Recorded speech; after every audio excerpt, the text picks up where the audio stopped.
আমাৰ খাদ্য অভ্যাস, সাজ পোছাক বিভিন্ন বিষয় জড়িত হৈ আছে।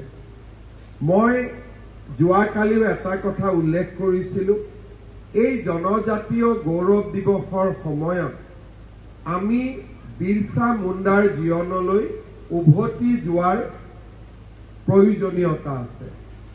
বিৰছা মুণ্ডাই ঝাৰখণ্ড আৰু তাৰ কাষৰ অঞ্চলসমূহত ব্ৰিটিছৰ বিৰুদ্ধে যুঁজ দিছিল আৰু তেখেতে জনজাতীয় লোকসকলৰ ধৰ্ম, পৰম্পৰা, সংস্কৃতি, সাজ পোছাক, খাদ্য, কলা কৃষ্টি এই গোটেইবিলাকক সংৰক্ষণৰ কাৰণে তেখেতে জীৱন জুৰি সংগ্ৰাম কৰিছিল আৰু এটা সময়ত ব্ৰিটিছে তেওঁক কাৰাগাৰত নিক্ষেপ কৰিছিল আৰু তেওঁ কাৰাগাৰতে মৃত্যু বৰণ কৰিছিল।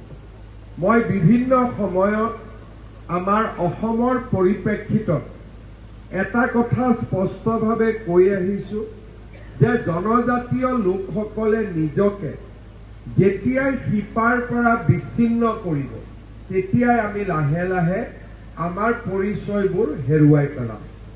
বিভিন্ন সময়ত আমি দেখা পাইছোঁ যে অসমৰ বিভিন্ন জনজাতি সম্প্ৰদায়ে নিজৰ শিপাক হেৰুৱাই এতিয়া এনে এটা জীৱন যাপন কৰিছে যি জীৱনত 30% পশ্চিমীয়া সভ্যতাৰ, 30% আধুনিক সভ্যতা, 30% নিজৰ পুৰণা, অৰ্থাৎ আৰু এটা বা দুটা প্ৰজন্মৰ পিছতে তেওঁলোকে নিজৰ সংস্কৃতিক হেৰুৱাই পেলাব আৰু এটা সময়ত ক'বলৈ গ'লে আমাৰ কৃষ্টি, সংস্কৃতি, ভাষাও লোপ পাবলৈ আৰম্ভ কৰিব।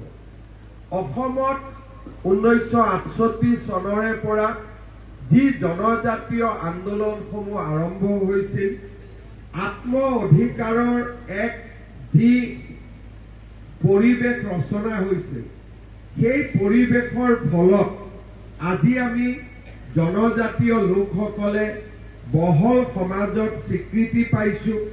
স্বায়ত্তশাসিত পৰিষদসমূহ গঢ়ি উঠিছে। কামৰূপ জিলাৰ বকোত প্ৰায় 4,500 জনজাতীয় লোকক ভূমি পট্টা প্ৰদান কৰিছিলোঁ আৰু আজি সোণোৱাল কছাৰী ভৱনৰ উদ্বোধন সঁচাকৈ আমাৰ জনজাতীয় গৌৰৱ পষেকত আমি কেইবাটাও সুন্দৰ কাম কৰিবলৈ সক্ষম হৈছোঁ।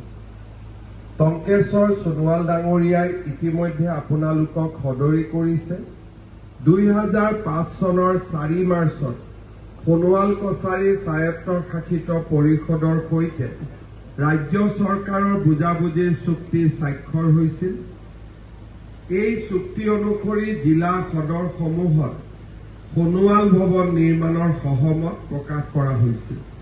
সোণাপুৰৰ পাতৰকুছিত সোণোৱাল কছাৰী স্বায়ত্তশাসিত পৰিষদৰ এই ভূমিডোখৰত অসম চৰকাৰৰ ভৈয়াম জনজাতি বিভাগৰ ৰাজ্যৰ স্ব অগ্ৰাধিকাৰ পুঁজি আৰু সোণোৱাল কছাৰী স্বায়ত্তশাসিত পৰিষদৰ নিজস্ব পুঁজিৰে আমি এটা সুন্দৰ সোণোৱাল ভৱন নিৰ্মাণ কৰিবলৈ সক্ষম হৈছোঁ। উজনি অসমৰ পৰা গুৱাহাটীলৈ অহাৰ প্ৰৱেশ দ্বাৰত বিশেষকৈ আমাৰ গুৱাহাটীৰ ক'ব গ'লে দুৱাৰমুখতে সোণোৱাল ভৱনৰ নিৰ্মাণে সোণোৱাল কছাৰীসকলৰ যি অস্তিত্বৰ সংগ্ৰাম তাক এটা নতুন মাইলৰ খুঁটালৈ লৈ গ'ল। কেইদিনমান আগতে মই সোণোৱাল কছাৰীসকলৰ পবিত্ৰ আধ্যাত্মিক স্থান শদিয়াৰ বৰপথাৰ গাঁৱত অৱস্থিত খিংখিং বাইথ মন্দিৰ পৰিদৰ্শন কৰিছিলোঁ। সেই সময়তে সোণোৱাল কছাৰীসকলৰ পৰম্পৰা, সোণোৱাল কছাৰীসকলৰ আশা আকাংক্ষা আৰু আমাৰ সমাজখনৰ উন্নয়নৰ বিষয়ে আমি বিভিন্ন আলোচনাত মিলিত হৈছিলোঁ। সিদিনাখনেই আমাৰ বৰপথাৰৰ খিংখিং বাইথ মন্দিৰৰ বিকাশৰ বাবে 25 কোটি টকাও মই ঘোষণা কৰিছিলোঁ। মই এতিয়া অপেক্ষাত আছো, খুব সোনকালে ইয়াৰ নক্সা পোৱাৰ লগে লগে আমি আশা কৰিম যে খুব সোনকালে আমি এই ভৱনৰ বা নতুনকৈ আমি যি নিৰ্মাণ কৰিব বিচাৰিছো তাৰ আমি কামো আৰম্ভ কৰিব পাৰিম। ঠিক তেনেদৰে কেইটামান দিন আগতে সোণোৱাল কছাৰী জাতীয় সংগঠনসমূহৰ প্ৰতিনিধিসকলৰ সৈতেও জাতিটোৰ আশা যিকোনো খবৰৰ বাবে যোগাযোগ কৰক 7099017330 লগতে 7099017110 নম্বৰত।